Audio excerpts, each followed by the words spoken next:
പ്രിയപ്പെട്ടവരെ നമസ്കാരം.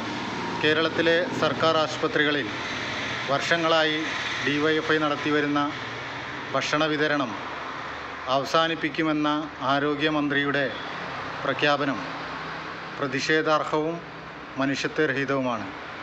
കേരളത്തിലെ അമ്മമാർ, ഉമ്മമാർ, അതുപോലെ തന്നെ നമ്മുടെ സഹോദരിമാർ സ്നേഹത്തിൽ പൊതിഞ്ഞ് നൽകുന്ന പൊതിച്ചോറുണ്ടല്ലോ, അത് കഴിക്കുന്നവർക്കറിയില്ല ഏത് ജാതിക്കാരൻ്റെ, ഏത് തരക്കാരൻ്റെ വീട്ടിൽ നിന്നുണ്ടാക്കിയതാണെന്ന്.